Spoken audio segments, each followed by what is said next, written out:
saat ini juga meyakini Kodendi untuk benar-benar bergerak dan fokus dalam hal ini. Nah, ini tujuannya adalah apa? Untuk membentengi akidah umat Islam dari upaya-upaya pemurtatan. Gitu. Nah, itu dia.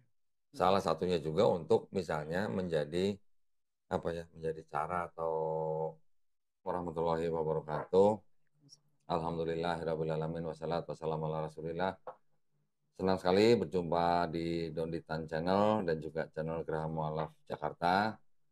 Alhamdulillah pada malam hari ini saya kedatangan seorang tamu yaitu Ibu Diksi ya. Assalamualaikum Mbak Diksi ya panggilnya. Uni Diksi ya. Oh Uni, ya. Padang ya. Uni Diksi. Ya, Uni Diksi ini adalah dulu bersama-sama dengan saya kita ke NTT waktu itu ya. Nah, jadi Uni Diksi ini adalah tukang sunatnya ya, betul? Salah. Medisnya, tim medis. Tim medis. Yang sunat waktu itu dokter di sana? Ya sama kita juga barang-barang dari tim medis. Berarti ikut sunat dong? Ikut sunat. Yang udah dewasa kemarin juga Mbak Diksi yang sunatin ya? Alhamdulillah Mbak Diksi ini dari RHC ya Mbak ya? RHC itu apa? Rufaidah Humanity Care. Itu yayasan? Yayasan. Di mana? Di Tangerang. Oh di Tangerang? Basisnya di Tangerang. Loh kalau yang di Padang itu apa? Di Padang cabangnya ada. Oh cabang. Oke. Mbak Diksi ini ketuanya?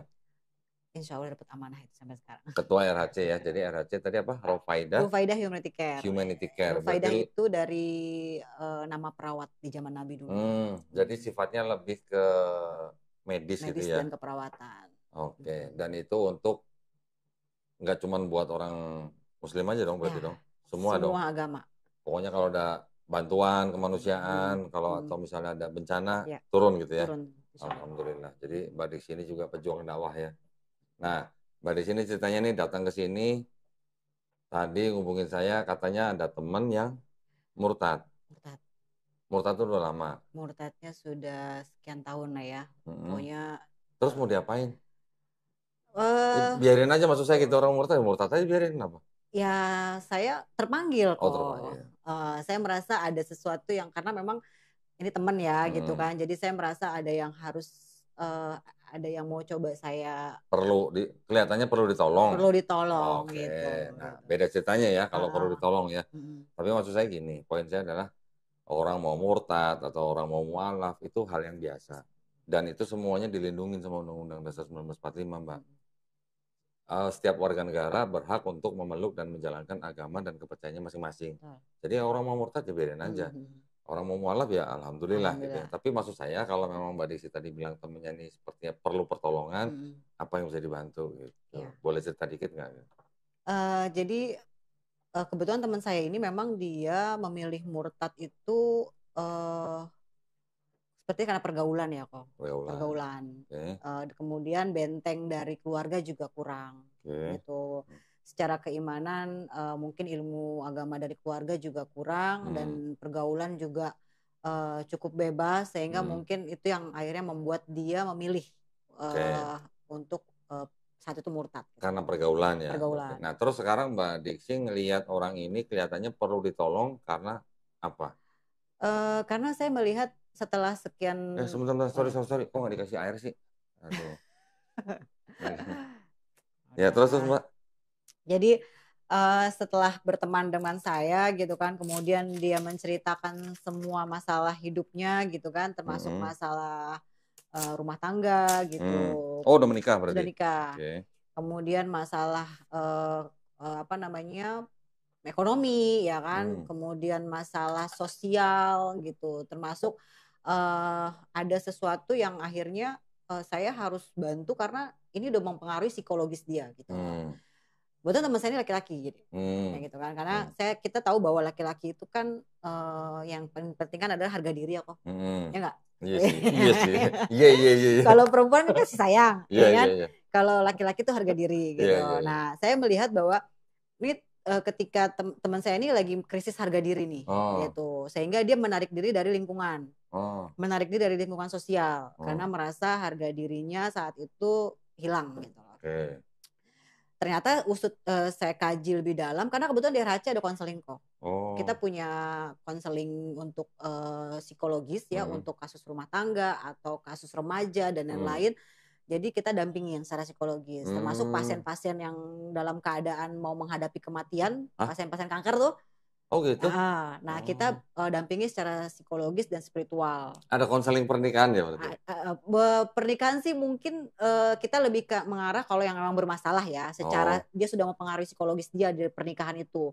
Oh, Itu bukan konseling pra pernikahan. Bukan. Oh. Kalau itu kita nggak ngambil di sana, tapi dia yang sudah mengalami gangguan psikologis karena pernikahan itu baru kita ambil gitu, kita dampingin. Nah, teman saya ini mengalami itu gitu. Ternyata setelah dikaji, kemudian kita pendekatan, dia mau bercerita bahwa pasangannya yang sudah membuat dia tuh trauma. Kemudian secara trauma secara psikologis ditambah lagi hilang harga diri gitu. Sehingga dia mempengaruhi hubungan dia dengan sosial, dengan orang di luar gitu. Yang memperberat lagi dia karakternya introvert. Dia punya ini introvert, jadi mungkin untuk mengungkapkan satu masalah atau bercerita tuh susah gitu.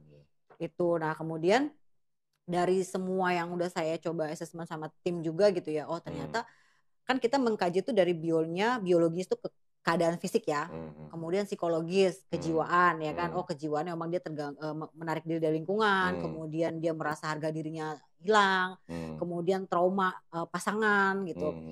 Psikologisnya, kemudian sosial, kita kaji nih sosialnya ternyata dengan masalah ini berdampak dengan hubungan dia dengan teman-teman, dengan lingkungan gitu kan, dia mulai menarik diri dari lingkungannya gitu, atau ada di satu lingkungan yang ramai itu dia takut gitu, terus secara sosial.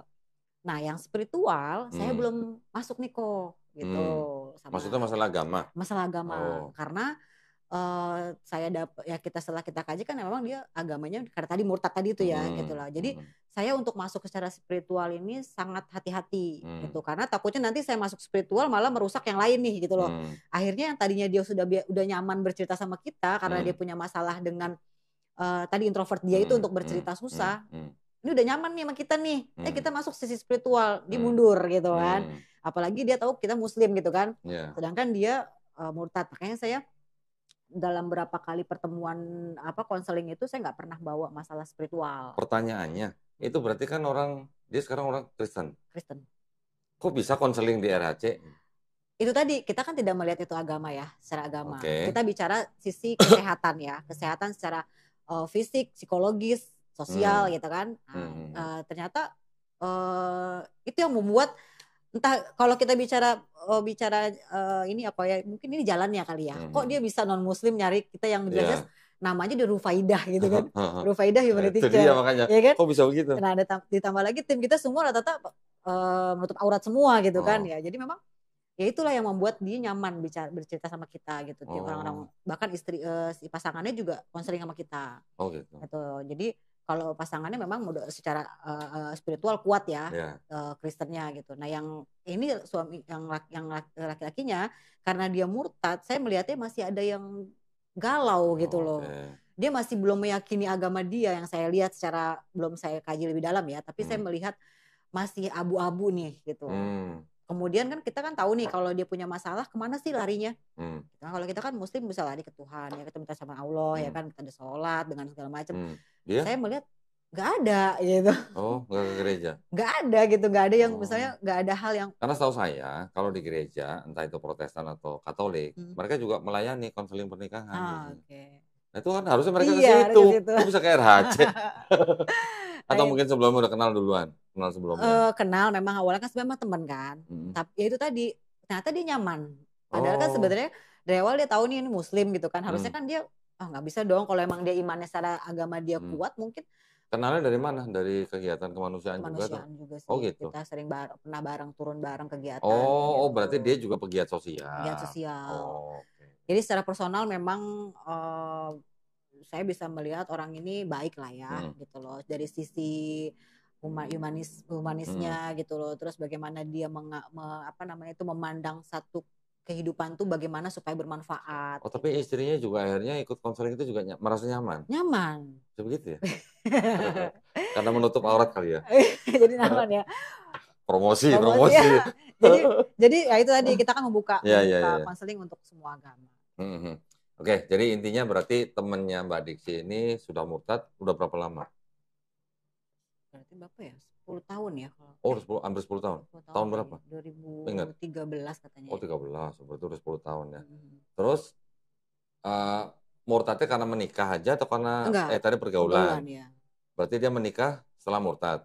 Iya. Oke. Murtadnya apa namanya, menikahnya tahun berapa? 2017. 17. Berarti sekarang udah kurang lebih jalan 6 tahun ya. Oke, nah kalau dilihat dari seperti itu, berarti kan sepertinya kelihatannya menurut saya, dia murtadnya kan bukan karena pengetahuan berarti. Ya. Berarti kan karena pergaulan ya. Kita mungkin pernah dengar, ada mungkin seorang yang dianggap ulama, mungkin ya. Ada yang bilang begini, ini saya pernah dengar karena saya ingat terus nih. Dia pernah ngomong gini di YouTube dia, jangan takut murtad katanya. Pernah dengar? Enggak, belum. Di Cirebon? Belum. Ada yang disebut Buya ngomong begitu. Oke. Nah, saya sih nggak apa namanya, nggak mau menanggapi lah kalimat-kalimat seperti itu. Tapi intinya kalau buat saya, ya boleh juga memang jangan takut murtad, tapi kalau tanpa pengetahuan. Tapi kalau pakai pengetahuan atau dia punya pengetahuan atau punya ilmunya, insya Allah sih dia nggak akan murtad harusnya. Gitu. Ya, walaupun tadi saya bilang murtad mualaf itu hal biasa, di negara juga nggak ada sanksi apa-apa. Tapi ini kalau kita sudah bicara mengenai agama, untuk agama kita sendiri, ya kalau ada yang mau murtad tanpa pengetahuan ya monggo aja silakan gitu. Makanya tadi saya tanya, mau diapain orang mau murtad? Biarin aja gitu ya. Tapi kalau menurut Mbak Diksi memang itu perlu ditolong, nah kita bahas sedikit gitu ya. Sekarang maksud saya, Mbak Diksi sebagai seorang muslimah, kalau ditanya Islam itu apa, misalnya nanya anaknya misalnya, Islam itu apa sih? Mbak Diksi kan bisa menceritakan dari A sampai Z.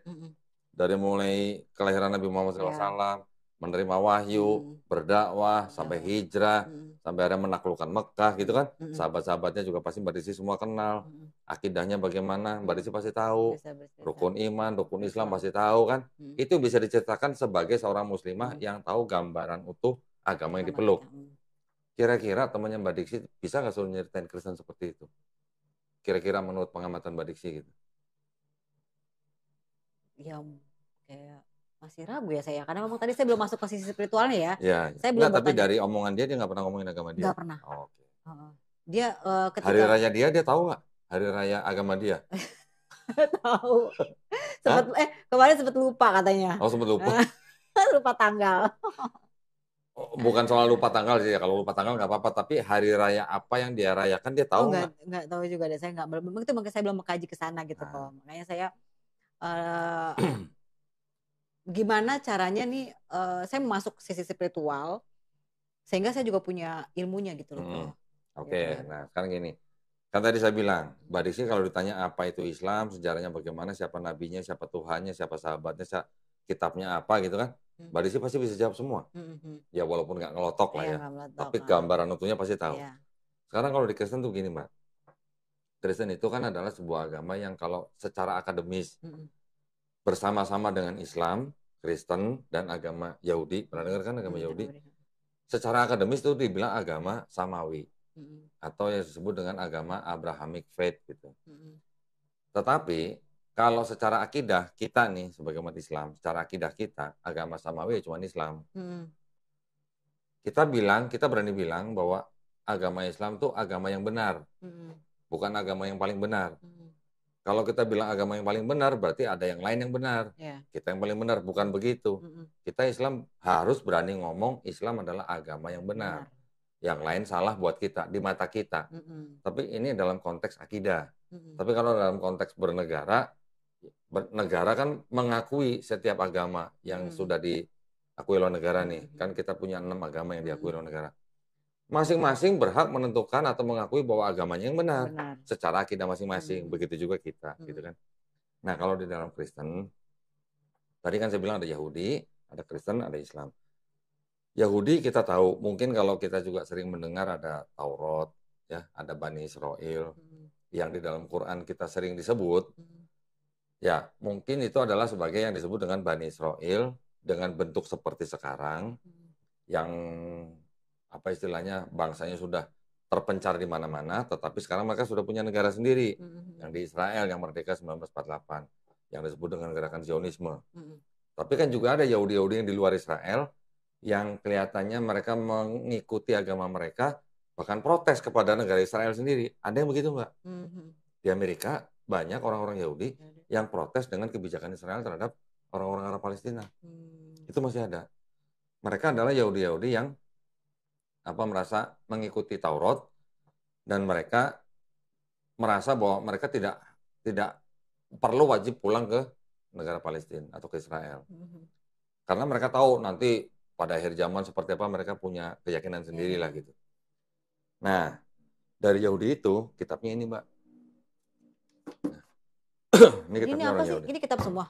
Ini kitab semua nih. Yang bawa ini semuanya Bible nih. Wih. Buat apa gitu banyak-banyak. Enggak, ini nggak dijual gitu. Nggak dijual. Ini cuma buat nakut-nakutin doang gitu. Nah, ini kitabnya Yahudi nih. Ya, nama yang disebut mereka Tanakh. Tanakh itu singkatan Taurat, Nevi'im, Ketuvim. Taurat itu yang disebut dengan 5 kitab Musa. Kejadian, Keluaran, Imamat, Bilangan, Ulangan. Di Quran juga disebut ada Taurat, Zabur, Injil. Di sini ada yang namanya Ketuvim, yang isinya salah satu adalah Mazmur. Mazmur itu yang kita kenal sebagai Zabur. Tetapi Taurat, Zabur, Injil yang dimaksud dalam Quran, itu bukan yang ini. Ini adalah kitabnya orang Yahudi. Yang kita yakini adalah Taurat, Zabur, Injil adalah wahyu-wahyu yang diturunkan Allah Subhanahu wa taala kepada nabi dan rasulnya, termasuk Nabi Musa alaihissalam, Nabi Daud alaihissalam, Nabi Isa alaihissalam. Nabi Musa alaihissalam dengan Taurat, Nabi Daud alaihissalam dengan Zabur, Nabi Isa alaihissalam dengan Injil. Tapi ketiga kitab itu bukan ini, atau bukan kitabnya orang Kristen. Karena kita meyakini bahwa nabi-nabi kita itu tidak menulis kitab. Mereka menerima wahyu. Mereka mengucapkan lisan. Wahyu itu dalam bentuk lisan yang diajarkan pada Bani Israel untuk zaman itu gitu. Sedangkan ini ditulisnya udah kira-kira ratusan tahun, bahkan 1000 tahun dari zaman nabinya gitu. Makanya ini kita tidak meyakini ini kitab yang disebut Taurat, Zabur, Injil di dalam Quran gitu. Ini kitab ini ya. Nih ya, ini kitabnya orang Yahudi. Ini kemudian diterjemahkan menjadi ini. Ini saya ceritakan supaya Mbak tahu latar belakang Kristen ya. Ini kemudian diterjemahkan menjadi bahasa Yunani. Ini bahasa Ibrani, Mbak. Ini Ibrani diterjemahkan bahasa Yunani. Kemudian Kristen juga punya kitab-kitab yang disebut dengan Perjanjian Baru. Perjanjian Baru itu dari mulai Matius, kitab Matius sampai Wahyu. Ini ditulis kira-kira dari mulai abad pertama, kira-kira 30 sampai 50 tahun setelah Yesus atau Nabi Isa alaihissalam. Kalau yang ini diterjemahkan menjadi bahasa Yunani, kira-kira di abad ketiga sebelum Masehi, sebelum ada Yesus. Yang ini disusun kira-kira di abad kelima sebelum Masehi. Ya. Jadi ini bahasa Ibrani terjemahkan bahasa Yunani, ditambah dengan kitabnya orang Kristen. Nah, ini menjadi kitabnya orang Kristen. Ya, ini bahasa Yunani, ini juga bahasa Yunani, ini bahasa Ibrani. Ini kitabnya orang Kristen. Nah, sekarang saya mau kasih tahu Mbak Diksi akidahnya mereka. Saya berusaha seobjektif mungkin loh ya. Kalau kita Islam, kita berakidah Qul huwallahu ahad. Ya, kita bersyahadat asyhadu alla ilaha illallah, asyhadu alla ilaha illallah, wa asyhadu anna Muhammadar Rasulullah. Muhammad Rasulullah. Jadi Nabi kita adalah Nabi Muhammad SAW. Di Kristen mereka mempunyai akidah bahwa yang disebut dengan Nabi Isa al-Masih atau Isa alaihissalam itu atau Yesus Kristus dianggap sebagai Tuhan. Tuhan ya. Tuhan. Nggak cuma Nabi tapi Tuhan. Di kitabnya Yahudi itu tidak ada menceritakan tentang Yesus.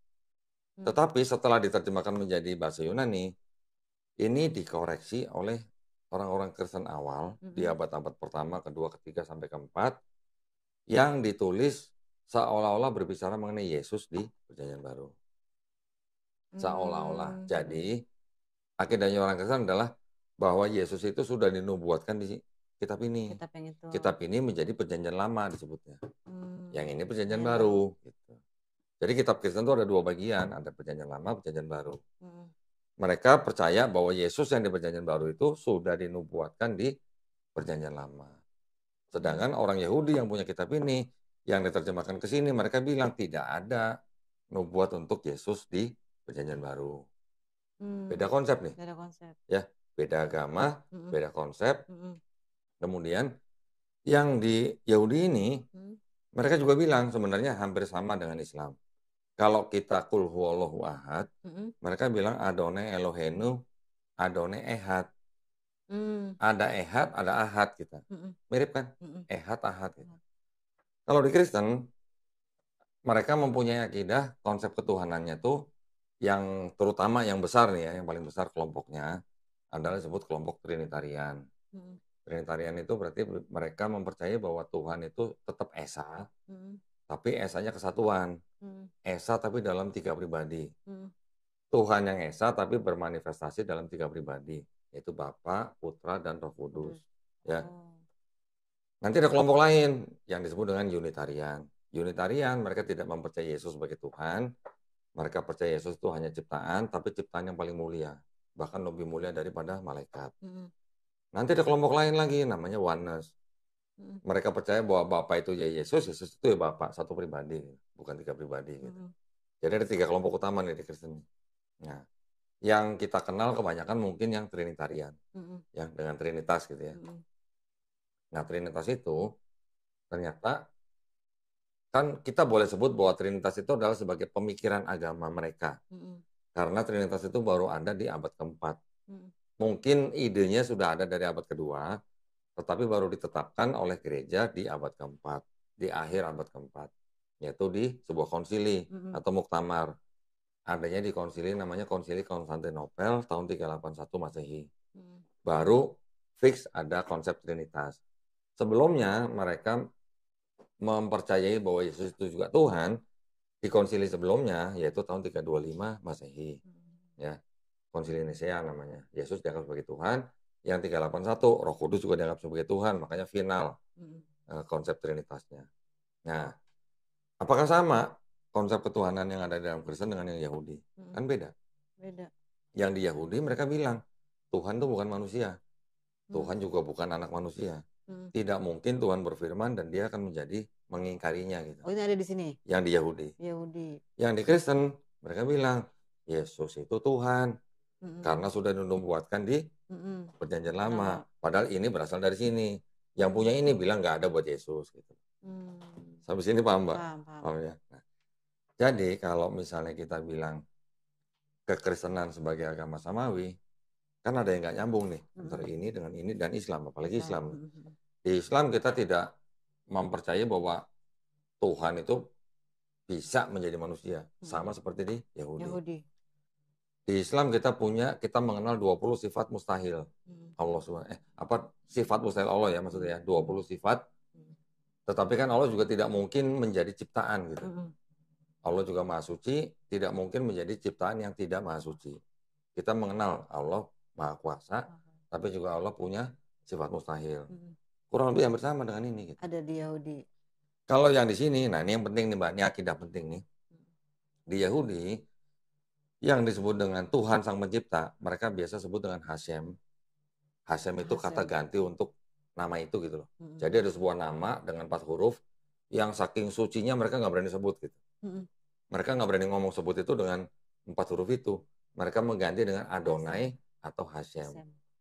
Mereka percaya bahwa yang namanya Hashem itu, bukan namanya ya, Hashem sebutannya itu Maha Pengampun. Jadi Bani Israel sudah bersalah, sudah berdosa berapa kali pun tetap diampuni. Kita juga percaya bahwa Allah Subhanahu wa Ta'ala juga Maha Pengampun. Kita bertobat diampunin nggak Mbak? Kecuali kalau kita mati dalam keadaan syirik. Tapi selama kita hidup, kita bertobat, walaupun kita berdosa apapun, walaupun dosa kita sebanyak buih di lautan, insya Allah akan ampunin dosa kita ya, asal kita bertobat sungguh-sungguh. Di sini juga konsepnya sama begitu. Di Yahudi ini sama, Maha Pengampun.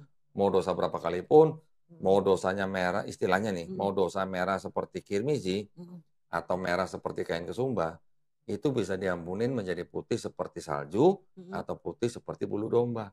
Konsepnya. Berarti kan Maha Pengampun. Di Quran kita juga begitu kan. Kita berdosa, apapun dosa kita, selama kita tidak mati dalam keadaan syirik, insya Allah dosa kita diampuni selama kita bertobat sungguh-sungguh gitu kan. Nah kalau yang di Kristen bagaimana? Di Kristen itu mereka mengaku atau mempercayai bahwa mereka akan selamat, ya artinya masuk surga hanya dengan percaya bahwa Yesus itu adalah Tuhan dan Juru Selamat yang sudah menebus dosa manusia dengan cara mati di atas kayu salib. Oh. Pernah dengar? Pernah dengar itu. Nah, begitu. Jadi konsepnya keselamatan dalam Kristen seperti itu, Mbak. Jadi Tuhannya sudah menyelamatkan mereka gitu. Iya, jadi mereka percaya bahwa karena sudah berdosa, dosanya berasal dari dosanya Adam dan Hawa, ya, yang sudah berdosa, diturunkan kepada semua manusia. Yang berdosa siapa, kita juga ikut berdosa, yang disebut dengan dosa waris, itu hanya bisa ditebus dengan darah manusia. Darah manusianya adalah Yesus Kristus gitu. Dengan cara mati di atas kayu salib untuk menebus dosa manusia. Itu akidahnya mereka. Nah, dengan cara seperti itu, kalau Mbak Desi sudah bisa membedakan nih akidahnya Yahudi, akidahnya Kristen, akidahnya Islam, kan nanti bisa lebih mudah kan ngomong ke temennya itu kan. Sekarang tinggal kita cek apakah akidah mereka, konsep keselamatan mereka itu dan konsep ketuhanannya apakah logis atau tidak logis gitu. Ya. Betul kan? Ya. Jadi akidahnya mereka itu adalah gini, karena manusia sudah jatuh dalam dosa, terutama Adam dan Hawa, dan dosanya diwariskan kepada manusia, maka manusia tidak bisa menyelamatkan dirinya sendiri. Maka Tuhan yang Maha Pengasih ini, menurut mereka, mengaruniakan anak yang tunggal, yaitu Yesus Kristus, supaya barang siapa yang percaya kepada Yesus, beroleh hidup yang kekal atau keselamatan. Itu akidahnya. Jadi seolah-olah begini, seolah-olah. Mbak Diksi misalnya punya toko permen. Misalnya saya datang nyolong permen misalnya. Saya salah kan sama Mbak Diksi kan? Sudah saya makan permennya, saya datang ke Mbak Diksi. Mbak, saya tadi nyolong permen, saya mau minta ampun, minta tolong dimaafin gitu. Terus Mbak Diksi bilang gini, boleh saya ampunin asal saya bunuh anaknya Mbak Diksi gitu. Konsepnya kurang lebih gitu. Karena kan Bapa yang Maha Pengasih itu mengaruniakan anak yang tunggal, Yesus Kristus, supaya menebus dosa manusia. Kira-kira kalau begitu logis apa enggak? Gitu. Enggak lah. Langsung ngomong enggak lah gitu. Tapi memang begitulah konsep mereka. Nanti kalau Mbak Desi sudah mulai masuk ke dalam sisi spiritual untuk bicara mengenai ini, itu bisa dibicarain. Itu baru konsep keselamatan ya. Konsep ketuhanan tadi kan berarti Tuhan yang Esa bisa menjelma menjadi manusia, juga dia bermanifestasi dalam Roh Kudus. Jadi kalau manusia itu nanti kita bisa lihat dari ketidaklogisannya dari sini. Dari Bapa atau Tuhan yang Maha Kuasa, tapi dia Maha Hadir dan Maha Kuasa, makanya dia bisa jadi manusia. Kira-kira menurut Mbak Diksi, ya sebagai Muslim ya, anggap aja bukan Muslim, anggap aja outsider lah gitu ya. Kalau Muslim kan udah pasti jawabannya kan subjektif. Tapi kalau menurut Mbak Diksi jawabannya objektif, Tuhan yang Maha Kuasa ini bisa nggak menjadi manusia yang tidak Maha Kuasa gitu. Tidak Maha Kuasa dalam arti gini, di dalam Bible juga disebutkan Yesus tidak tahu kapan hari kiamat.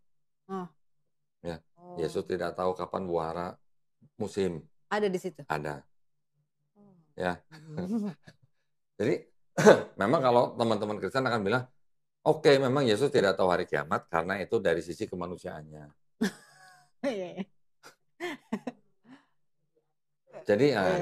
Jadi ada konsepnya pada saat dia menjadi manusia, dia punya keterbatasan. Tetapi juga pada saat yang sama dia menjadi manusia, dia bisa menyembuhkan orang sakit, bisa membangkitkan orang mati. Ada mujizatnya. Ya. Tapi pada saat yang sama juga, dia juga tidak tahu kapan pohon ara musim gitu, apa berbuah gitu. Ada di sini.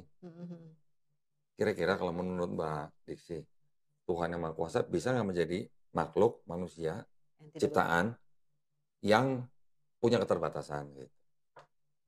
Ya kalau secara logis orang yang sudah mempunyai kuasa dia bisa punya kuasa juga dong sebenarnya. Harusnya. Ya kan? Nah masalahnya kok bisa ada konsep Tuhan yang Maha Kuasa bisa jadi makhluk atau manusia yang kuasanya berbeda gitu.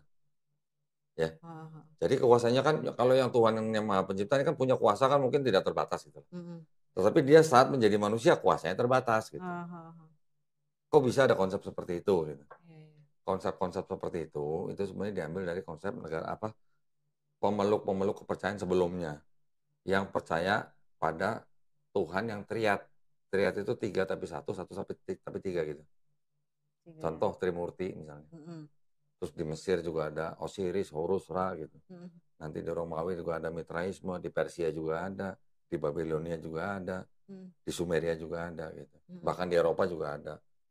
Itu memang sudah konsep manusia yang percaya dengan konsep Tuhan yang triad gitu. Ya, jadi boleh dibilang juga itu adalah penganut-penganut paganisme. Paganisme atau juga Helenisme lah. Yunani kuno kan ada Dewa Zeus. Dewa Zeus, mereka percaya bahwa menghamili seorang wanita muda bernama Danae dalam hujan emas, punya anak namanya Perseus. Makanya Perseus itu setengah manusia, setengah dewa gitu. Yesus juga begitu. Yesus dianggap sebagai 100% manusia, 100% Tuhan gitu. Konsepnya begitu. Di Yahudi ada nggak konsep begitu? Nggak ada.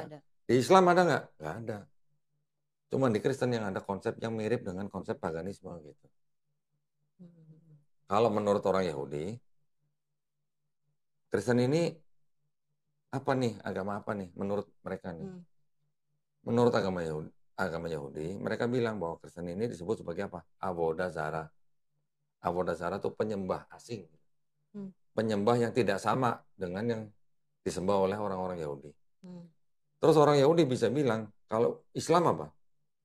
Islam itu agama pure yang monoteistik gitu. Tuhannya yang disembah oleh orang Islam itu sama dengan Tuhan yang disembah oleh orang Yahudi. Yang mereka sebut dengan Hasem, kita sebut dengan Allah Subhanahu wa taala. Mereka mengakui bahwa yang orang Islam sembah Allah Subhanahu wa taala itu sama dengan yang disebut Hasem oleh mereka. Yaitu Tuhannya siapa? Tuhannya Nabi Abraham alaihissalam, Tuhannya Nabi Yakub alaihissalam, Tuhannya Nabi Isa alaihissalam. Mereka berani ngomong begitu. Ada di enggak, ini pendapat pemuka agama mereka. Tapi kalau kepada Kristen mereka sebut apa? Mereka sebut sebagai Avodah Zarah, penyembah asing gitu. Pagan bukan kalau kita tanya. Mereka kan bilang pagan gitu. Artinya mereka menyembah sesuatu yang jauh dari konsep monoteisme gitu lah. Jadi memang bahkan diakuin sendiri oleh pemuka agama Kristen di abad keempat, namanya Santo Gregory Nyssa. Dia mengatakan bahwa Kristen itu adalah perpaduan konsesi antara monoteismenya Yudaisme dengan politeisme Yunani kuno. Dijadikan satu menjadi Kristen. Sampai di sini Mbak kira-kira paham? Paham. Konsep akidahnya mereka, konsep ketuhanan mereka, konsep keselamatan mereka gitu. Sedikit paham. Paham ya? Yang saya jelaskan ini saya cuma berusaha menggambarkan gambaran utuhnya gitu. Saya nggak masuk ke detail-detail ayat-ayatnya lah. Tapi apa yang saya omongin itu ada di dalam sini gitu. Nah, nanti ada beberapa lagi hal-hal yang bisa dibicarakan dengan temannya mengenai kisah-kisah yang ada di dalam Bible yang tidak masuk logika gitu. Contoh misalnya, kan mereka menganggap Yesus Tuhan, tetapi mereka juga percaya bahwa Tuhan itu turun menjadi manusia untuk menebus dosa manusia dengan cara mati di atas kayu salib, ya kan?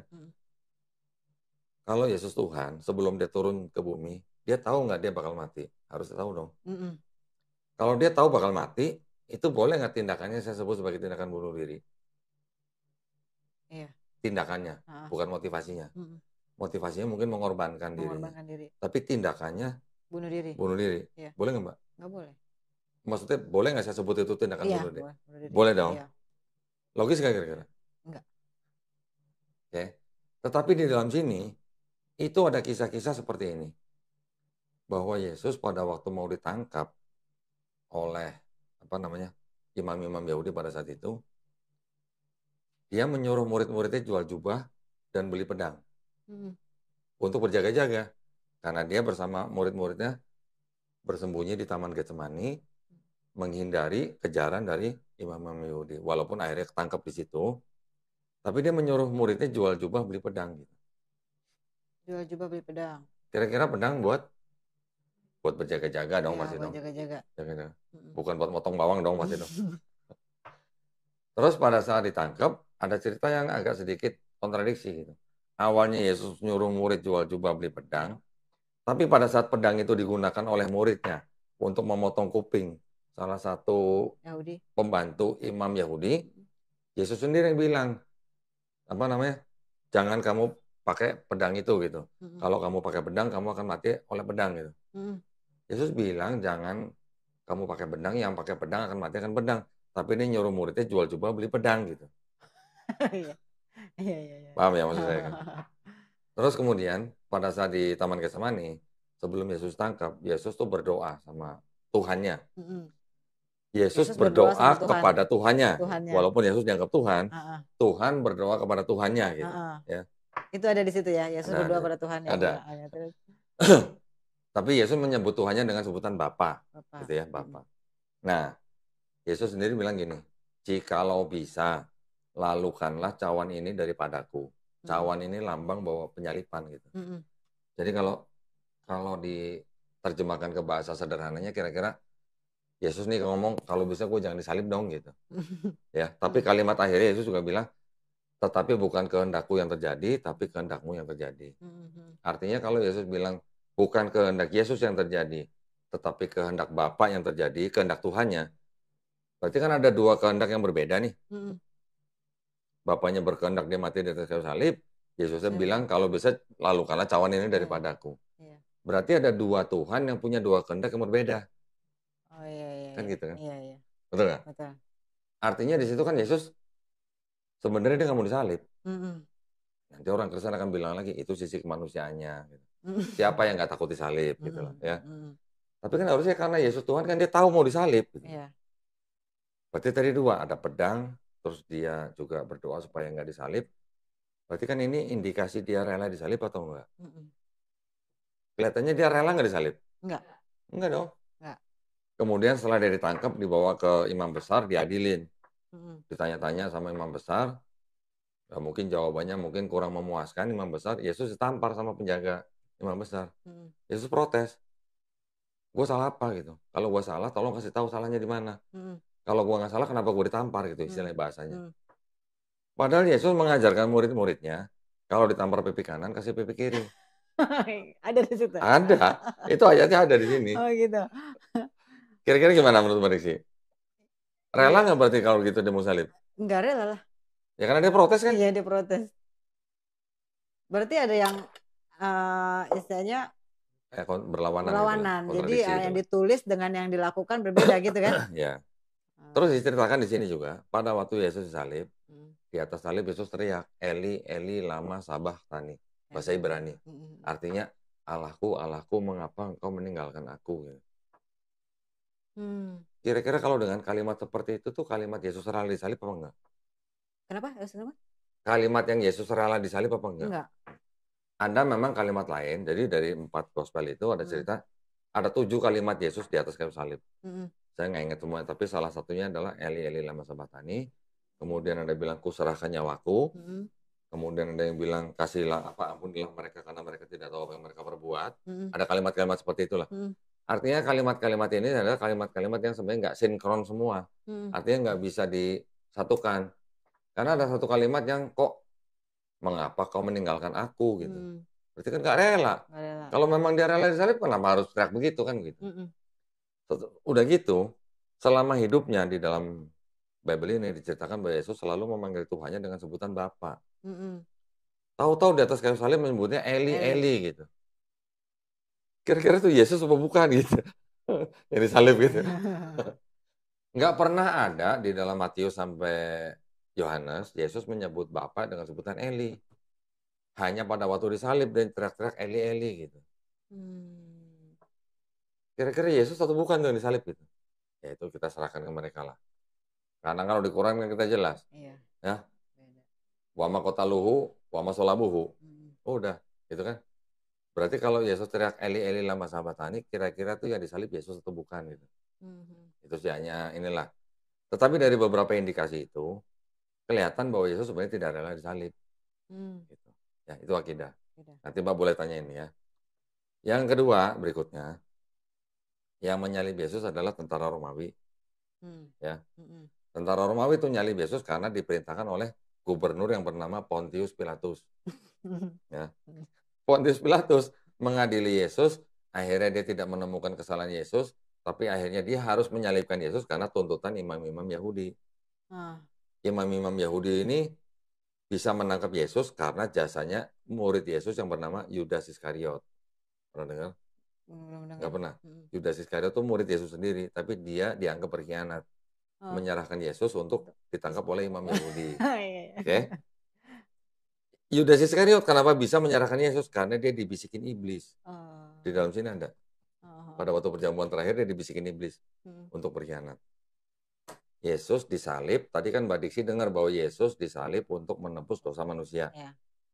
Yang menyalib tentara Romawi, yang nyuruh Pontius Pilatus atas tuntutan imam Yahudi, atas informasi dari Yudas Iskariot, atas bisikan iblis.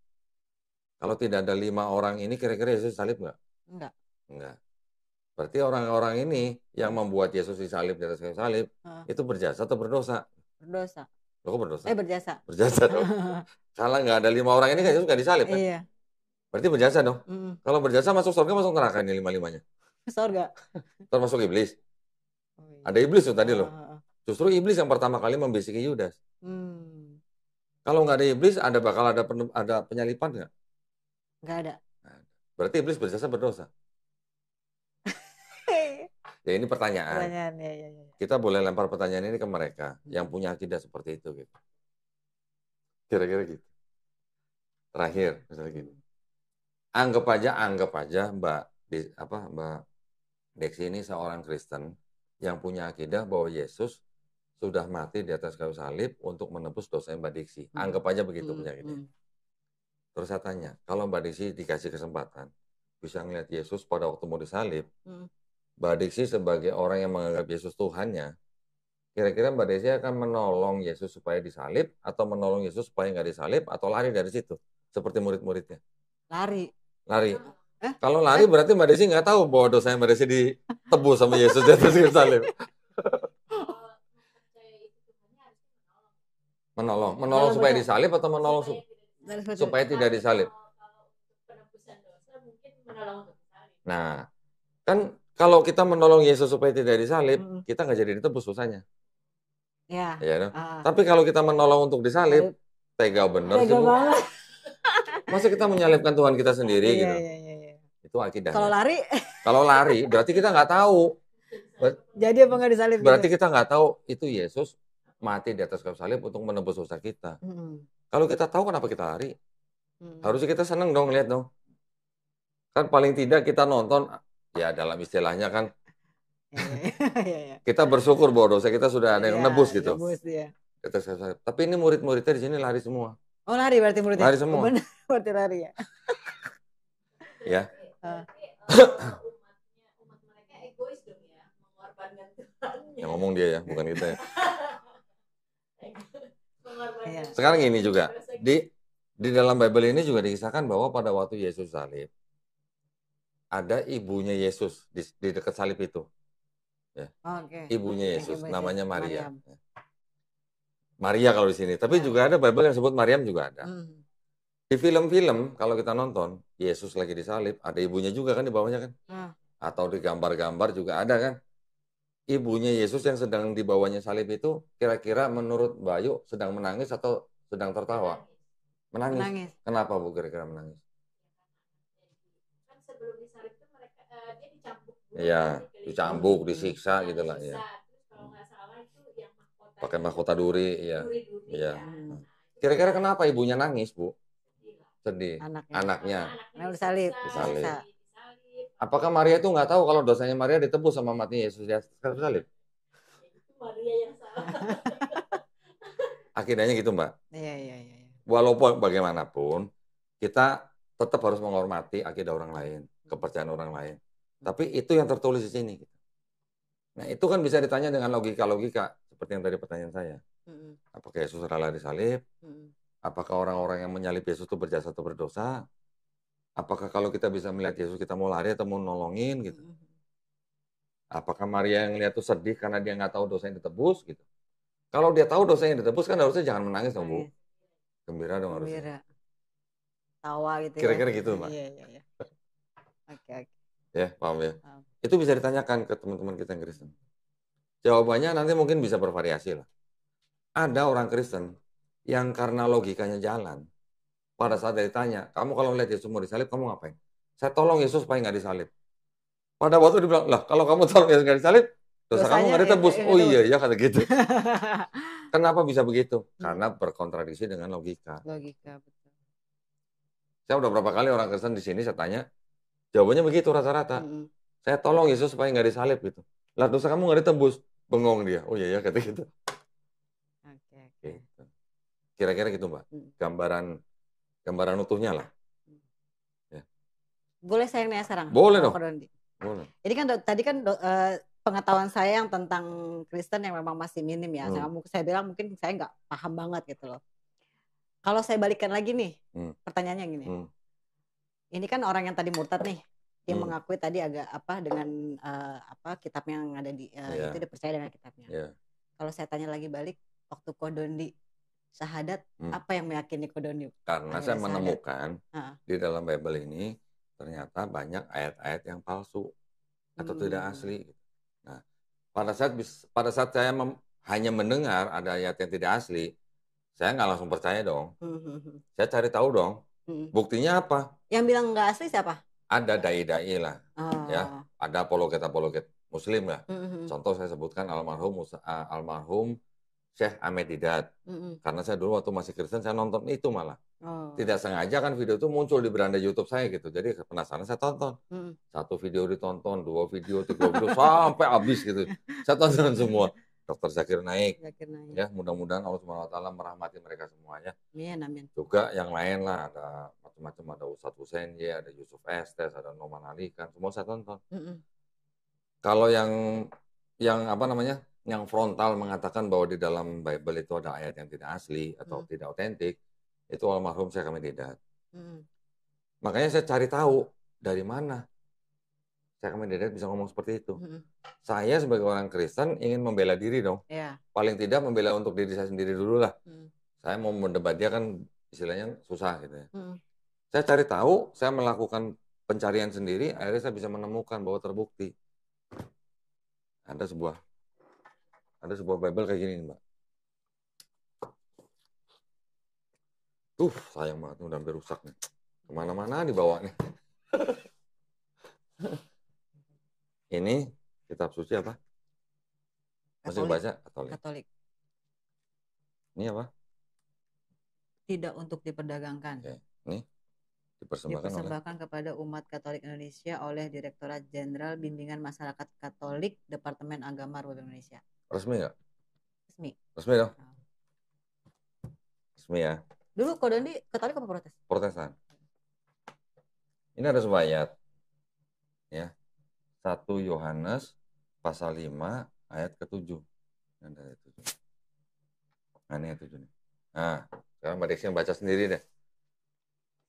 Supaya tahu isinya apa gitu. Sebab ada 3 yang memberi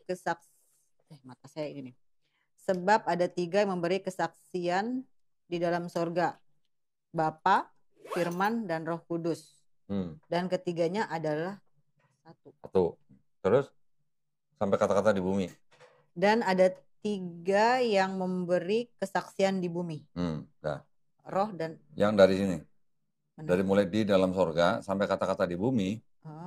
Mana bumi? Ini bumi nih. Ini ada tanda kurung kan? Dalam kurung di dalam sorga, Bapa, Firman, dan Roh Kudus. (2) Dan ketiganya adalah 1. Sampai? Dan ada 3 yang memberi kesaksian di bumi. Nah, sampai kata di bumi kan ada tanda kurung kan? Itu ada catatan di sini nih. Ayat 7 sampai 8. Kalimat di dalam sorga sampai dengan di bumi. Nah itu keterangannya begini. Dibaca nih Mbak.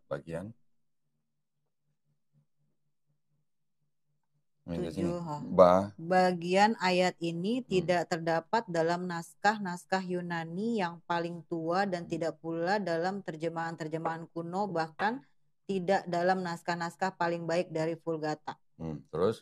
Bagian ini kiranya aslinya sebuah catatan di pinggir halaman salah satu naskah terjemahan Latin yang kemudian disisipkan ke dalam naskah-naskah oleh penyalin dan akhirnya bahkan disisipkan ke dalam beberapa naskah Yunani. Karenanya bagian ini pasti tidak asli. Apa Mbak? Tidak asli. Apa? Nggak asli. Tidak asli itu apa? Tidak asli, palsu. Saya yang ngomong ya, bukan saya. Ini ada sebuah catatan seperti ini. Jadi artinya di dalam Bible itu proses penyusunan ya pembentukan sampai menjadi Bible yang seperti ini mengalami proses-proses yang apa? Tadi kan ada disisipkan oleh penyalin, gitu kan? Berarti ada proses penyalinan, ada penyalin yang menyisipkan. Tadi apa? Ada catatan di pinggir halaman. Catatan di pinggir halaman disisipkan menjadi apa? Menjadi ayat. Justru ayat inilah yang menjadi bukti teks menurut Kristen bahwa ada ajaran Trinitas dalam Bible. Ternyata ayat ini tidak asli. Gitu. Karena saya bisa menemukan seperti ini, buat saya nih ya, buat saya pribadi ya. Berarti buat saya kitab ini menurut saya tidak bisa disebut sebagai kitab suci karena ada ayat yang tidak asli. Tidak asli. Dan ini nggak cuma satu, Mbak. Banyak di sini, banyak. Saya tunjukin lagi ya. Tapi kok kalau mereka kan maksudnya pasti membaca kitab itu juga ya? Nggak semua jemaat punya kitab ini, Mbak. Yang mereka punya ini. Yang nggak ada catatan seperti ini. Ini nggak ada catatan kakinya. Nggak ada note-nya istilahnya nggak ya. ada footnote-nya. Saya kasih lihat lagi nih. Termasuk mungkin ini yang di di perjanjian baru itu. Di sini juga nggak ada catatan kakinya. Padahal semua ini ada dari sini juga ya kan, dari Yahudi. Bukan, kalau yang perjanjian baru tulisan mereka sendiri. Iya, maksudnya. Kalau yang ini yang dari Yahudi menjadi Septuaginta ini bahasa Yunani, ini juga tidak ada. Yang Yunani nggak ada catatan kakinya, yang terjemahan nggak ada. Ya, sekarang yang di sini yang perjanjian baru ini, kalau ini ada perjanjian lama, perjanjian baru ya Bu ya. Ya, tapi ini ada catatannya gitu lah. Jadi asal dari sebuah ayat gitu, ayat apa gitu, misalnya dari mana gitu. Kayak ininya ada sumbernya ya. Nah, contoh nih. Apa tuh ayat Matius, ini Matius 17 ayat 21. 20 Ayat 20. Ini nih 21. Ayat 21. Nah, coba dibaca. Maka gunung ini akan Bukan, yang di garis merah. Jenis ini tidak dapat diusir kecuali dengan berdoa dan berpuasa. Ada catatan di bawah tuh. Apa tuh? Catatan ayat 21. Ayat ini tidak asli dalam Matius, tetapi diambil dari apa? Markus 9:29 dengan ditambah kata berpuasa. Dan berpuasa. 2 tadi ya. Masih banyak di sini yang begitu. Jadi ya karena mereka nggak tahu ini. Nggak tahu kitab ini ya. Iya. Kalau di sini nggak ada catatan kakinya. Tapi kalau yang orang benar-benar belajar Bible, mereka pasti nanti akan larinya ke sini. Akan maksudnya bicara studi Bible gitu ya.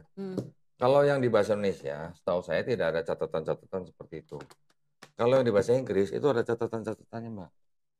Ada yang disebut dengan studi Bible gitu. Contoh misalnya ini. Scofield Reference Bible. Di dalam Bible mereka ini, selain ayat, mereka juga punya referensi nih. Nah, setelah referensi, mereka juga punya catatan. Ini nih catatan-catatan ini di bawah. Gitu. Jadi, ya kalau boleh dibilang jujur, ya mereka jujur gitu. Iya. Tapi pada akhirnya, dengan melihat konsep ketuhanannya, dengan melihat konsep keselamatannya, terus dengan kita mengetahui ada ayat yang tidak asli, belum lagi nanti ada ayat-ayat yang kontradiksi, akhirnya membuat saya memutuskan bahwa buat saya ini bukan kitab suci gitu. Contoh lagi nih ya, ini bahasa Indonesia kan? Ya. Saya bukain di sini ada yang namanya Kitab Lukas pasal 4 ayat 44. Coba berisi bacain. 4 ayat 44. 20. Nih 44. Lalu ia memberitakan Injil dalam rumah-rumah ibadat di tanah orang Yahudi. Karena orang Yahudi. Nah, ini udah ada perubahan lagi nih. Kalau yang Bible sebelumnya, mereka menulisnya gini. Ini paling baru nih, revisi paling baru tahun ini nih. Itu namanya TB2. Kalau masih yang di TB sebelumnya, yang belum diganti, mereka menulisnya ini. 44 nih. Nih. Ini yang baru ya?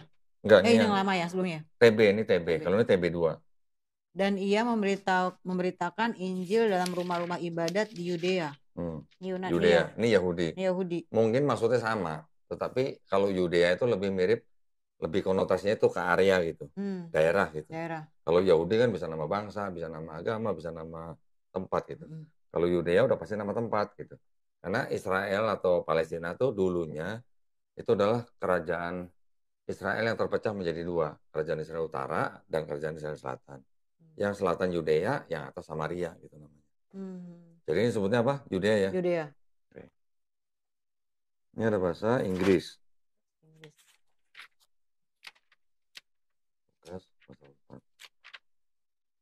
Ini di surat yang sama padahal ya? Di surat yang sama, iya. 4 ayat 4.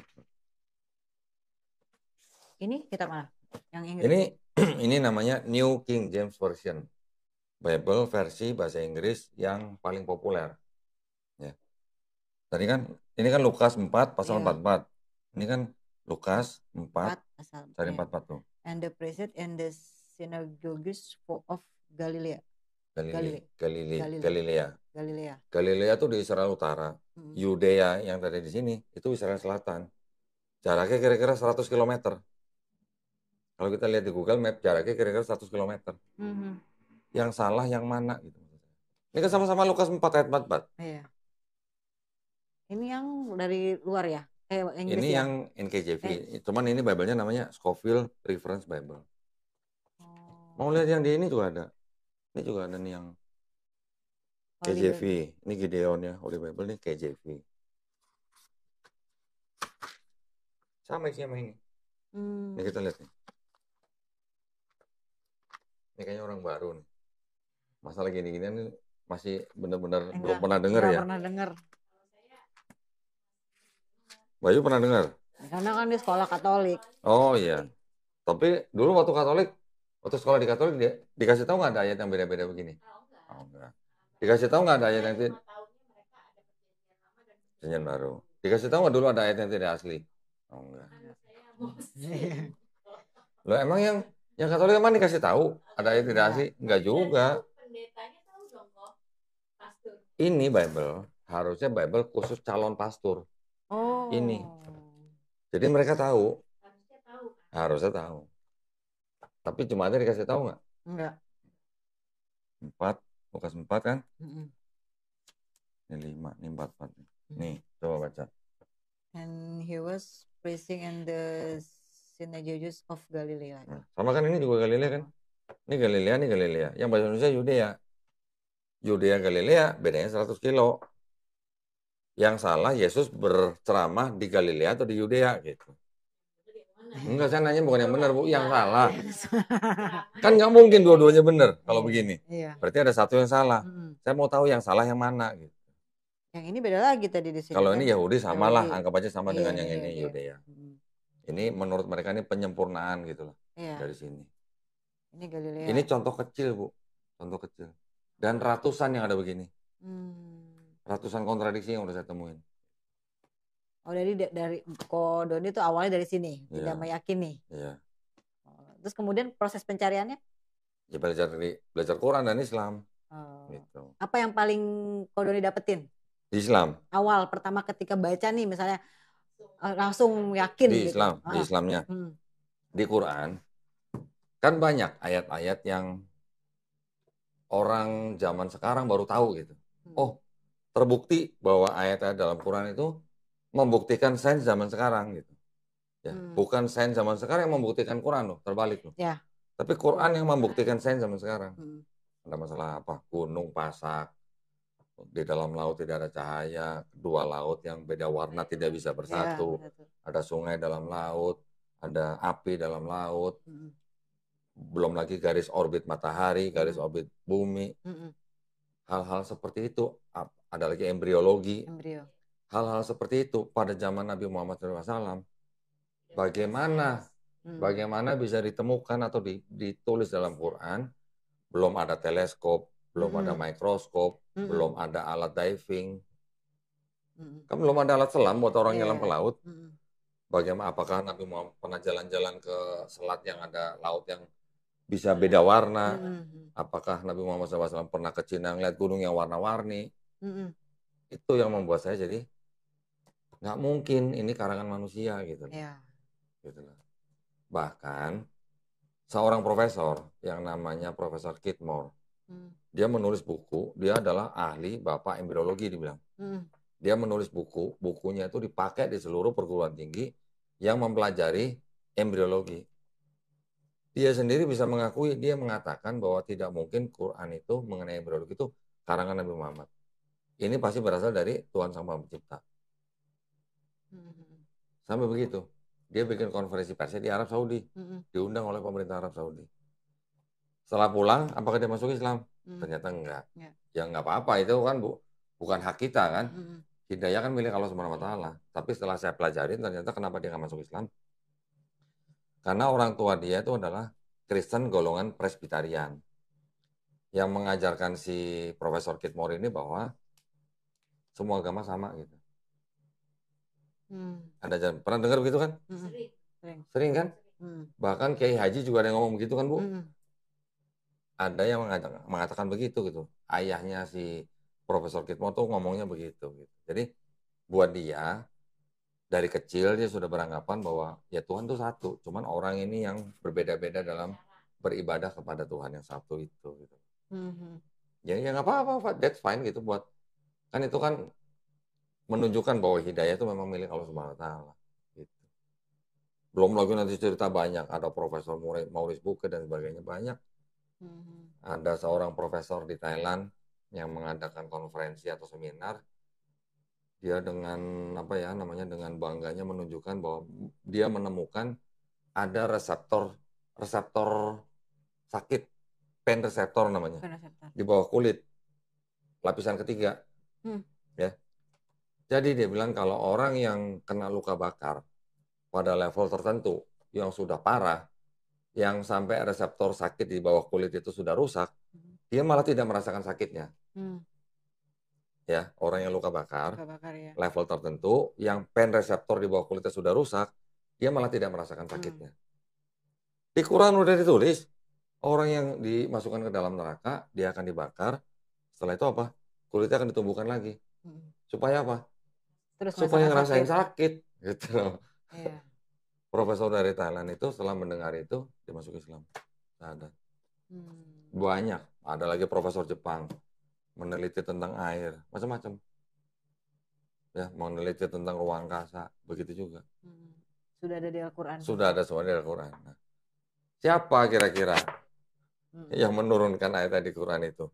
Kalau bukan yang menciptakan langit dan bumi, yang bukan menciptakan manusia, hewan, dan tumbuh-tumbuhan. Iya kan? Kalau bukan yang menciptakan manusia, bagaimana bisa ditulis ada sakit, ada orang disiksa di neraka, ditumbuhkan lagi kulitnya, gitu. Macam-macam. Itu yang membuat saya tidak bisa menolak bahwa ini pasti berasal dari yang menciptakan manusia dan langit dan bumi, gitu. Langsung berubah keyakinannya. Iya, mau nggak mau.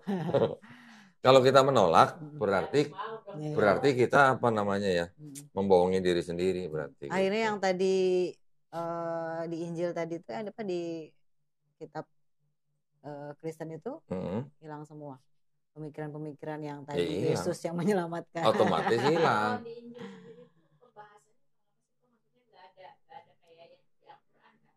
Sebenarnya gitu. Ada yang masih sama. Oh, kalau masalah sains, kalau sains di Bible itu juga banyak yang berkaitan dengan sains, tapi banyak yang salah. Gitu. Banyak yang tidak sesuai dengan sains. Pernah dengar Galileo Galilei? Dihukum, ya kan? Dihukum jadi tahanan rumah. Kenapa? Karena dia mengemukakan suatu teori sains yang bertentangan dengan Bible. Sama gereja dihukum jadi tahanan rumah. Sampai akhirnya, saya lupa matinya kenapa, tapi akhirnya Paus dari Vatikan akhirnya minta maaf ke keluarganya Galileo Galilei. Karena tindakan pemuka agama Katolik zaman dulu gitu. Itu mengenai kalau nggak salah pusat alam semesta itu matahari atau bumi gitulah. Beda dengan di Bible. Di Bible juga ada banyak ayat-ayat yang ternyata tidak sesuai dengan sains, berkontradiksi gitulah. Saya sudah pelajarin semua sebabnya kenapa, kok bisa kontradiksi, kok di sini banyak kontradiksi, diceritakan kisahnya sama tapi nama orangnya beda, angkanya beda gitu. Mau lihat contohnya? Mana? Nih. dua Tawarik. Oke, yang di sini 2 raja-raja 8. Nah ini, yang dikuningin baca. Ia berumur 22 tahun pada waktu ia menjadi raja dan setahun lamanya ia memerintah di Yerusalem. Yang disebut ia ini kan adalah ini. Siapa tuh? Ahazia kan. Berapa umurnya? 22. 22. Terus yang ini? Ya sebentar. Ini. Ahazia berumur 42 tahun pada waktu ia menjadi raja dan setahun lamanya ia memerintah di Yerusalem. Nama ibunya ialah Atalia cucu Omri. Lah ini bener kan nggak? Sama nggak? Sama. Nama ibunya siapa? Cucu siapa sama? Sama nggak? Sama. Satu buku. Orangnya sama. Satu buku. Tapi yang di sini berapa tahun? 22. Yang di sini? 42. Nah, sekarang udah dirubah di sini. Sudah dikoreksi. Oh. Kitab suci dikoreksi? Enggak lah harusnya. Enggak ada lah. Nanya doang. Nah, ini kayak bikin buku jadinya kan. Nih, kalau yang tadi 2 raja-raja, berapa di sini? Ahazia berumur 22 tahun pada waktu menjadi raja dan selama setahun ia memerintah di Yerusalem. Nama ibunya Atalia cucu Omri. Dua-dua lagi. Ini kan 2 Tawari kan. Bentar. Ini kan, nah ini 2 raja-raja. Kita lihat yang 2 raja-raja.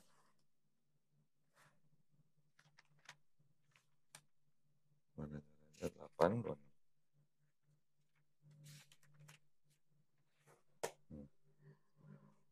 Ia berumur 22 tahun pada waktu menjadi raja dan selama 1 tahun ia memerintah di Yerusalem. Nama ibunya Atalia cucu Omri raja Israel. Ya. Ini kan 2 raja-raja 8, 26. Ini 2 raja-raja 2 raja-raja 8, 26 ya. 26. Sama nggak sama ini? Sama kan? Sama. Iya berumur berapa? 22 tahun. 22 di sini? Umur 22 tahun. 22 tahun. Terus tadi yang di 2 Tawari, di sini kan sebutnya berapa? 42 kan? Ini berapa? Berumur 42 tahun. Nah, kita lihat yang di sini. Ini berapa? Ahazia berumur 22 tahun. Ini berapa? 42. Udah dikoreksi.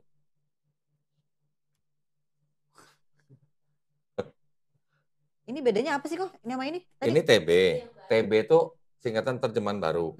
Jadi yang lama ada terjemahan lama 1912, ini TB disusun 1974. Ini baru keluar nih tahun ini. Oh, 2023. Ini baru? Ya, new edition lah gitu. Oh. Jadi sebutnya TB2 gitu. Kalau berarti orang yang di sekitaran umur 1974 sampai 2000 masih pakai yang ini. Pakai yang ini. Ya. Terus yang 2003 ini baru keluar tahun ini, Oh. Gitu. Tadi berantem nih. Mana yang benar? Nah, itu tadi udah dikoreksi kan? Iya, yang tadinya 42 di sini koreksi jadi 22. Nanti ada lagi yang begitu. Mengoreksi ini berdasarkan apa? Jadi gini, pada waktu ini yang ini sebelum ada ini ya, ini kan diterjemahkan, kan Kristen itu naskah kunonya itu banyak gitu, nggak cuma satu gitu. Kalau di Islam kita tahu lah, Nabi melafazkan ayat-ayat Quran, sahabat-sahabat menulis. Tulisan-tulisan itu kan terpencar-pencar. Ada yang ditulang, ada yang di pohon gitu kan, ada yang di media lain. Pada saat Nabi sudah wafat, terus kemudian pada zaman Khalifah Abu Bakar, dikodifikasi kan pertama kali Bu, karena banyak yang hafiz Quran yang tewas di pertempuran. Kan itu media-media yang sudah terpencar itu dikumpulin lagi. Tapi pada waktu dibuat menjadi mushaf, kan ada filternya. Filternya apa? Jadi kayak seolah-olah kayak kita mau filter nih sesuatu nih. Filternya ini apa? Hafiz-hafiz Quran. Hafiz-hafiz Quran ini kan yang menjadi filter. Misalnya ini di daun misalnya ada tulisan begini. Oh ini ayat mana? Dicek sama hafiz Quran, bener nggak nih? Ada nih ayat mana? Bener, masuk dalam mushaf. Yang lain nanti ada yang setor ini. Oh ini nggak pernah didengar. Lewat, bukan gitu. Kalau di Islam ada begitu. Kalau di sini manuskripnya itu banyak sekali. Naskah-naskah kunonya. Jadi yang bahasa Indonesia, dia menerjemahkan dari manuskrip ini. Nanti yang bahasa Inggris, dia menerjemahkan dari manuskrip ini. Hasilnya begini. Yang tadi di sini Yudea, di sini Galilea. Makanya di Kristen nggak ada hafiz Alkitab ya? Nggak ada. Iya itulah ya. Satu lembar pun nggak ada yang hafal kan. Nah, apalagi satu level. Hebatnya Islam ya. Jadi kalau ini semua dibakar nih, misalnya. Baru lagi dong. Jangan, ini mahal nih. Tapi misalnya ini semua dibakar Bible-nya nih. Semua yang di seluruh dunia misalnya. Termasuk soft copy yang di komputer atau HP, semua musnah. Bisa tersusun lagi nggak? Tidak bisa. Tidak bisa. Karena nggak ada yang menghafal. Tapi kalau Quran, mau dimakan kambing, mau dimakan anjing, mau dimusnahkan, mau dibakar, yang di seluruh dunia maksudnya, bisa terbentuk lagi nggak, Bu? Bisa. Bisa. Cepet nggak? Cepet. Cepet. 30 orangnya aja. Cepet karena yang hafiz Quran banyak. Jutaan, bahkan ada yang bilang ratusan juta hafiz Quran. Gitu bedanya. Mulai contoh lagi. Ini untuk meyakinkan. Jadi nanti bisa kasih tahu temennya. Saya sudah melihat sendiri dengan mata kepala saya sendiri gitu. Misalnya gitu lah ya. Bentar. 2 hari. Sekarang ini kan tadi sama-sama bahasa Indonesia. Kita sekarang cek bahasa Inggris. Boleh dong? Kan sama-sama. Ya. 2 hari. 3 ini. Tolong bacain. Berapa? Saya yakin berumur 8. Berapa? 18 tahun. 18. Waktu ia menjadi raja dan 3 bulan 10 hari. Enggak, ini lain. Oh, lain. Lain. Oke. Yakin berumur 18 tahun pada waktu ia menjadi raja dan 3 bulan 10 hari lamanya ia memerintah di Yerusalem. Ia melakukan apa yang jahat di mata Tuhan. Berapa tahun umurnya? 18. Ini baca dari sini nih. Yang kuning. Yehoyasin was 8 year old when he... Berapa? 8 years. 8 tahun. Bener. Ini 18. Ini 8 years old. 8 tahun. Yang salah yang mana gitu maksudnya. Kan nggak mungkin dua-duanya bener, Bu. Iya ya. Ya kan? Kurang kali 18 maksudnya. Ini ternyata diterjemahkan dari manuskrip yang berbeda dengan ini. Kalau di sini 8 years old 8 tahun, kalau di sini 18 tahun. Nah, di tadi yang 2023 terbaru itu ini, umat Kristiani sendiri tahu nggak ada yang terbaru sekarang 2023? Ada, tahu lah harusnya. Kalau yang pemerhati ya pasti tahu lah harusnya. Nah, mereka merevisi ini, ada bukunya nih. Ada buku penjelasannya. Nah, salah satu penjelasannya yang disebutkan adalah ini direvisi apa-apa gitu ya. Alasannya kenapa gitu, latar belakangnya apa gitu. Tetapi di ujungnya mereka ini buku saku ibaratnya ya. Buku saku. Nah, di sini ditulis keterangan teks Masoret itu teks Ibrani yang dilestarikan turun-temurun dan seterusnya. Yang kedua, tanda kurung tegak dalam Perjanjian Baru TB2, teks-teks yang ditandai dengan kurung tegak tidak terdapat dalam beberapa naskah kuno. Yang tadi dibaca di sini. Yang tidak terdapat dan kemudian disisipkan gitu. Jadi yang di sini sekarang yang pakai tanda kurung tegak itu sebenarnya adalah ayat-ayat yang disisipkan belakangan gitu. Ya.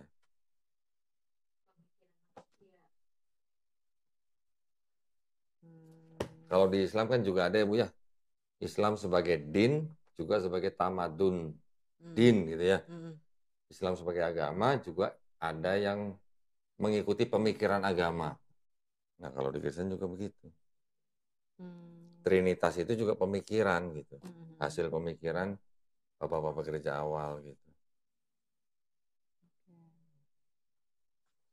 Berarti berapa perjalanan mencari tahu ini berapa tahun?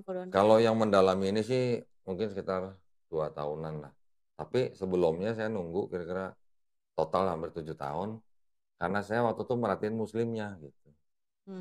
Mengamati muslimnya, bukan mengamati ajarannya.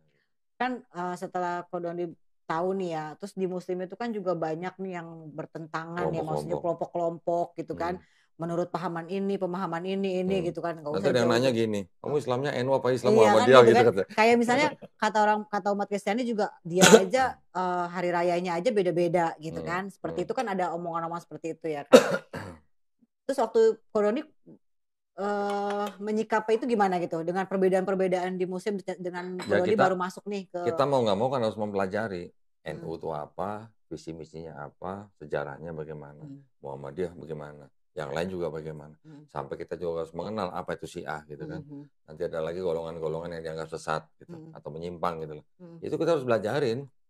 Kalau nggak pelajarin kita asal ikut aja, nah itu yang bahaya. Nah, alhamdulillah saya bergabung dengan sebuah yayasan yang namanya Yayasan Pembina Mualaf At-Tauhid. Ya, channelnya Geraha Mualaf gitu.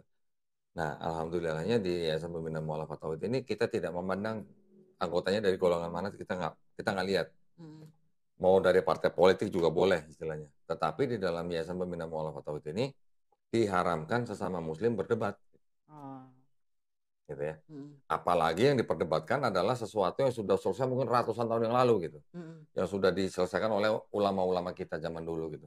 Itu udah nggak perlu diperdebatkan gitu. Yang kita lakukan atau yang kita targetkan adalah sebenarnya adalah kita melakukan perang pemikiran terhadap saudara kita yang Kristen, yang mana mereka masih melakukan upaya-upaya pemurtatan. Masih ada nggak upaya pemurtatan? Iya, masih. Tetapi yang kita lakukan kan hanya upaya perang pemikirannya, bukan perang fisik. Gitu. Kita tetap harus menghormati. Keluarga sebesar saya masih Kristen semua, masih Kristen semua. Nah, ya walaupun saya ngomongin ini kan, kalau mereka memang berminat ya silahkan. Tapi kalau enggak kan, hidayah saya juga nggak boleh paksain. Hidayah kan bukan milik. Iya, bukan milik kita. Gitu. Jadi sekarang udah paham kan ya, konsepnya di dalam Kristen seperti apa. Konsep ketuhanannya bagaimana, konsep keselamatannya bagaimana. Kemudian apa yang saat ini juga meyakini Ko Dandi untuk benar-benar bergerak dan fokus dalam hal ini. Nah, ini tujuannya adalah apa? Untuk membentengi akidah umat Islam dari upaya-upaya pemurtatan. Gitu. Nah, itu dia. Salah satunya juga untuk misalnya menjadi menjadi cara atau pertolongan pada temannya Mbak Diksi itu. Gitu. Saya sering kedatangan tamu di sini ya, orang tua yang anaknya hampir murtad atau bahkan saudara yang murtad, datang sini kita ngobrol sama anaknya. Disebutin nanti cara-caranya mereka bisa murtad dari mana, gimana ceritanya kok tahu-tahu bisa ketemu orang. Kadang-kadang nggak diduga, Bu. Bisa terjadi di pasar, di depan Indomaret, saya nggak boleh sebut merek ya. Di depan minimarket lah pokoknya ya. Bisa terjadi. Ketemu misionaris atau pendeta diajak gereja. Jangan salah loh. Di dalam gereja tuh sistem kekeluarganya jauh lebih bagus daripada masjid. Tanya Mbak. Tuh. Terutama Pantai Kosta, Bu. Sistem kekeluarganya. Mentang-mentang orang Padang denger Pantai Kosta saya langsung ingat, oh ini Kohani. Nah, mereka sistem kekeluarganya tuh bagus banget. Ada yang sakit. Terus ada yang sakit besuk. Ya, terus ya gitu. Jadi memang sistem keluarganya mereka bagus. Dibandingkan dengan masjid yang kita lihat nih, kita kalah jauh. Terus terang, saya bisa berani ngomong gitu. Karena saya pernah berada di sana. Gitu. Kemudian kan Ko Dandi sering nih kedatangan, tadi kan bilang kedatangan orang yang udah mau murtad, orang yang sudah murtad gitu kan ya. Ini saya kesini juga kan otomatis kan karena saya pengen belajar nih sama Ko Dandi kan, karena saya dapat satu kasus yang saya rasa saya butuh ilmu juga nih untuk ngadepin orang semacam inilah ya gitu ya. Menurut Ko Dandi sendiri insting nih ya, kita bicara insting Ko Dandi mungkin sering mensyahadatkan. Insting apa nih? Sudah sering mensyahadatkan gitu kan ya, mensyahadatkan gitu ya. Kedatangan saya ke sini tuh ada nggak keyakinan Ko Dandi sendiri bahwa ini bisa gitu. Ini bisa tuh maksudnya? Oh ya, temennya Mbak Diksi itu? Bisa menarik. Keyakinan ya maksudnya, karena kan kita kan kalau bicara tentang tauhid atau akidah kita ya, kita meyakini bahwa pertemuan itu semua sudah ada. Tidak ada yang kebetulan. Tidak ada yang kebetulan. Iya. Bahkan tadi hari ini pun kita nggak secara mendadak banget gitu kan. Iya. Makanya kan tadi saya bilang kalau bisa temennya bawa sini harusnya.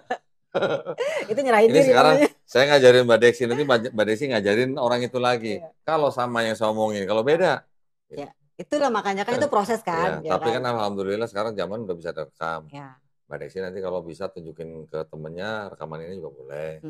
Atau Mbak Diksi bisa mempelajarin lagi kan bisa. Iya sih. Tapi meyakini ya. Tapi saya yakin temennya itu pasti nggak paham gini-ginian yang tadi saya sebutin. Yakin nggak paham. Ya? Saya yakin dia nggak paham. Yang cuma ikut-ikutan itu biasanya waktu kita ke NTT tahu kan, ingat kan? Mereka bawa nenteng-nenteng Bible waktu ke gereja begini. Tapi apakah di rumah mereka baca Apakah mereka pelajarin? Enggak. Ingat waktu di masjid yang mana tuh yang malam-malam kita mati lampu itu? Oh, yang di ya. Ya. Ya, yang kita nginep situ. Yang ada anak muda kan suruh kita buka kan? Dia sendiri nggak tahu kan? Gitu. Tapi gini, Mbak, intinya kalau untuk siapapun lah, untuk teman Mbak Deksi atau untuk yang lain, kita cuma bisa kembali hidayah itu milik Allah Subhanahu wa taala. Walaupun dia orang pintar, entah dia bukan kurang pintar, tetapi kalau belum dipilih Allah, tetap aja. Gitu. Jadi saya nggak bisa ngomong orang itu pasti nanti syarat, nggak bisa, nggak boleh. Kalau saya ngomong begitu, saya berarti mendahului. Itu Mbak. Ya berarti kita meyakini bahwa hidayah itu miliknya. Iya. Karena kan orang yang datang ke sini pasti semua ada prosesnya. Iya. Ya, kan? Ya alhamdulillah kebanyakan yang datang ke sini yang dari Kristen setelah melihat bukti-bukti ini, alhamdulillah banyak yang sadar. Ada juga yang enggak, orang pendeta datang ke sini juga pernah. Waktu saya tunjukin ini ya nggak banyak ngomong, akhirnya pulang gitu. Ya karena dia pendeta, mungkin dia masih mikir dunia gitu. Ya kalau pendeta kan hidupnya memang dari situ gitu. Tapi kalau pemikiran terbuka, ya dia bisa memahami secara logika pasti. Ya. Insya Allah ya. Ya. Ya ada juga pendeta yang masuk Islam juga ada. Ya, tapi kan itu berarti kan orang itu kan sudah bisa menomorsekiankan duniawi gitu kalau udah begitu. Tapi kalau dia masih mengedepankan duniawi, susah. Ya, mudah-mudahan ini yang tadi kita obrolin ini selain membawa manfaat buat kita, insya Allah bisa membawa manfaat buat temannya Mbak Deksi. Ya, syukur-syukur kalau beliau menerima hidayah dari Allah Subhanahu wa taala, alhamdulillah. Itu bonus buat kita. Betul. Yang penting kerjaan kita udah kelar. Sampaikanlah walaupun hanya satu ayat. Tapi kalau mereka lain ceritanya. Perintahnya mereka lain nih kalau mau tahu nih. Yang kuning. Perintahnya mereka begitu. Karena itu pergilah, jadikanlah semua bangsa muridku dan baptislah mereka dalam nama Bapa dan Anak dan Roh Kudus. Itu perintahnya. Jadikanlah semua bangsa muridku. Baptislah mereka dalam nama Bapa dan Putra dan Roh Kudus. Tapi sayangnya ayat ini tidak asli. Oh gitu. Disisipkan lagi. Disisipkan. Di sini mungkin tidak ditulis begitu ya. Tetapi dari ahli-ahli perjanjian baru, hampir rata-rata semua ahli-ahli perjanjian baru sudah mengatakan bahwa ayat ini tidak asli. Ini adalah sisipan dari gereja Romawi di abad kedua. Banyak sekali. Ada juga Bible-Bible yang memberikan komentar bahwa ayat ini adalah sisipan di abad kedua dari gereja Romawi. Bahkan ini ada tulisan juga, itu Paus nyinggung-nyinggung masalah ini. Banyak sekali sebenarnya. Sayang kan? Iya. Itu perintahnya loh, itu disebut perintah agung loh, the Great Commandment loh. Ternyata tidak asli, tidak otentik gitu. Mantap. Oke. Ya jadi kita hanya bisa berdakwah baik kepada saudara kita yang muslim maupun yang belum muslim. Saya nggak nyebutnya non muslim, saya nyebutnya belum muslim. Kalau belum muslim kan bisa jadi doa kan, bisa jadi muslim kan. Ya kita hanya bisa berikhtiar, berdakwah. Semuanya, sisanya, hasilnya bagaimana serahkan pada Allah Subhanahu wa taala. Gitu. Ya, Mbak. Ya.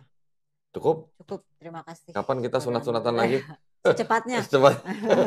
Kita mau ke NTT kan? Kapan? Ya nanti di rencananya. Tergantung. Kan sebenarnya rumah Lopo itu udah jadi ya maksudnya. Kita belum nyobain sholat ya di tempat itu ya. Yuk kita ke sana. Iya, insya Allah ya, mudah-mudahan ya. Baik, kalau gitu.